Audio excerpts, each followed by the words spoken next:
Something I've been reflecting on over the past few weeks is the concept of crisis and victories, and how when we have something that's really exciting and amazing in our lives, that can be so great for a little bit, but we always will have something that may be challenging in our lives that will come as well. And the more that we can see our lives as basically being like riding waves, and that good things will happen, bad things will happen, but it's all kind of a part of the ride, the more that no matter what comes, we will be at peace with that. I wanted to see how I could be more meditative and more spiritually connected in order to make sure that every action I do, and I mean everything I do, comes from that space of basically what I'll call a meditative state, a spiritual state. I've been especially thinking about how we can foster like a sense of community in an area where people are so caught up in their everyday to-day lives, and how it looks to have that sense of unity and togetherness realistic in a realistic environment, because we've all got plans of what we want to do, but in our day-to-day life, how can we incorporate that into our lives?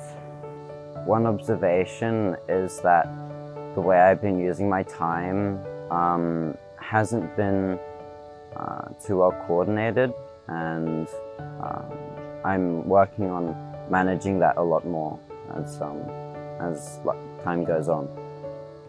Just make my home as a hub where everyone can come and unite and pray and learn from each other. You know, if you see around, there's the bad news everywhere. But if you see the building of the community, you know,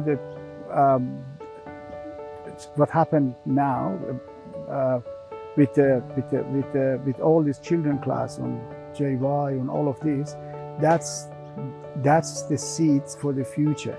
So what I've been reflecting actually the past few weeks and months is the state of our well-being and our mental health, and with all the things that are happening around the world all at the same time and at this very speedy pace, I feel like we're all going to need to really support each other, to really come together and look after each other, and to always be on the lookout for each other, to always think of others before we think of ourselves, because if others are not happy around us or they're not feeling mentally healthy, we need to really step in.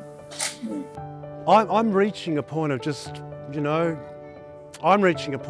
oh, you poor darling, come here, and how can I help you, and what can I do for you? And I have these resources, I can come here, I'll do that.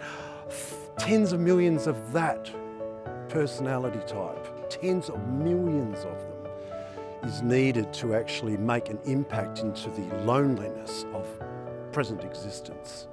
So something I've been thinking a lot about over the last couple of months and years, and I suppose it's something I'm always kind of thinking about, is how to live a coherent life. So a life that is, that can be seen as kind of all the different parts of our life make up one whole. So we don't kind of compartmentalize the different aspects of our lives and cause confusion. But we see, we see the different aspects of our life. So work, our efforts to serve the community, our education, and our time with our family as part of one process. And really, the thing that binds all of these different aspects together is service. So seeing all of these different parts of our lives as opportunities where we can be of service. Something I've been thinking about lately is that I used to be waiting for the invitation,